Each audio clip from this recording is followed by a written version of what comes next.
ଭୁବନେଶ୍ୱରରେ ଅବିନାଶ ନାମକ ଜଣେ ଛାତ୍ର ଥିଲେ। ସେ ଏକ ଭଲ ସ୍କୁଲରେ ପଢ଼ୁଥିଲେ, କିନ୍ତୁ ଗୋଟିଏ ଅଭ୍ୟାସ ତାକୁ ଧୀରେ ଧୀରେ ଧ୍ୱଂସ କରୁଥିଲା, ମୋବାଇଲ ନିଶା। ସକାଳେ ଉଠିବା ସହିତ ସେ ପ୍ରଥମେ ଫୋନ୍ ନେଇ ଦେଖୁଥିଲେ। ପଢ଼ିବା ସମୟରେ ମଧ୍ୟ ତାର ଧ୍ୟାନ ବାରମ୍ବାର ଫୋନ୍ ଦିଗକୁ ଯାଉଥିଲା। ରାତିରେ ଶୋଇବା ପୂର୍ବରୁ ମଧ୍ୟ ସେ ଘଣ୍ଟା ଘଣ୍ଟା ଧରି ଭିଡ଼ିଓ ଦେଖୁଥିଲେ। ମା କହୁଥିଲେ, ବାପା, ଅଧିକ ସମୟ ଫୋନ୍ରେ ବ୍ୟୟ କରନି, ସମୟ ଫେରିଆସେ ନାହିଁ। କିନ୍ତୁ ଅବିନାଶ ହସି ଦେଉଥିଲା। ପରୀକ୍ଷା ଆସିଲା, ସେ ପଢ଼ିବାରେ ଧ୍ୟାନ ଦେଲେ ନାହିଁ। ଫଳରେ ତାର ଫଳାଫଳ ଖରାପ ହେଲା। ସେ ଦୁଃଖୀ ହେଲେ, କିନ୍ତୁ ଅଭ୍ୟାସ ବଦଳେଇଲା ନାହିଁ। ତାର ଦାଦା ଜଣେ ଇଞ୍ଜିନିୟର ଦିନେ ଗାଁକୁ ଆସିଲେ। ସେ ଅବିନାଶଙ୍କ ଜୀବନଶୈଳୀ ଦେଖି କହିଲେ, ଅବିନାଶ, ସମୟ ହେଉଛି ଏକ ଅଜସ୍ର ସମ୍ପତ୍ତି। ଯଦି ଏହା ହରାଇଲ, ଧନ୍ୟ ଦେଇ ମଧ୍ୟ ମିଳେ ନାହିଁ।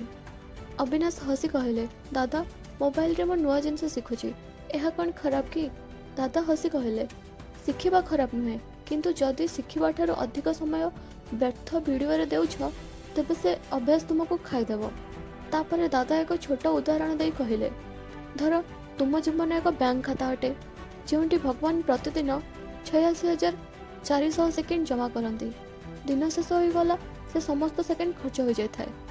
ତୁମେ କେବେ ଏହି ସମୟକୁ ସଞ୍ଚୟ କରିପାରିବ ନାହିଁ, କେବଳ ଉପଯୋଗ କରିପାରିବ। ଅବିନାଶ ମନେ ମନେ ଭାବିଲେ, ଏହା ତ ସତ କଥା।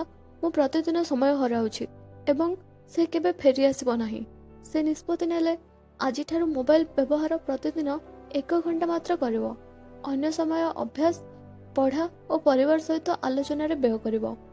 ଆରମ୍ଭରେ ତାଙ୍କୁ ଅସୁବିଧା ହେଲା, କିନ୍ତୁ ଧୀରେ ଧୀରେ ସେ ଅନୁଭବ କଲେ ଯେ ଜୀବନ ଅଧିକ ଶାନ୍ତିମୟ ହୋଇପାରେ ଯଦି ଆମେ ସମୟକୁ ମୂଲ୍ୟ ଦିଏ। କେତେକ ମାସ ପରେ ତାର ଫଳାଫଳ ଆସିଲା। ସେ ସ୍କୁଲରେ ପ୍ରଥମ ହେଲେ। ଶିକ୍ଷକ ତାକୁ ପଚାରିଲେ, ତୁମ ସଫଳତାର ରହସ୍ୟ କ'ଣ? ଅବିନାଶ ହସି କହିଲେ, ସମୟକୁ ସମ୍ମାନ ଦେବା ଶିଖିଲି, ମୋବାଇଲକୁ ନୁହେଁ। ମୋ ଜୀବନକୁ ନିୟନ୍ତ୍ରଣ କରିବା ଶିଖିଲି। ଆଉ ସେ କହିଲେ, ଯେପରି ଅଗ୍ନିଘର ଗରମ କରିପାରେ ଏବଂ ପୋଡ଼ି ମଧ୍ୟ ଦେଇପାରେ, ସେପରି ଟେକ୍ନୋଲୋଜି ମଧ୍ୟ ଆମେ କିପରି ବ୍ୟବହାର କରୁ ସେହିପରି ଫଳ ଦେଇଥାଏ।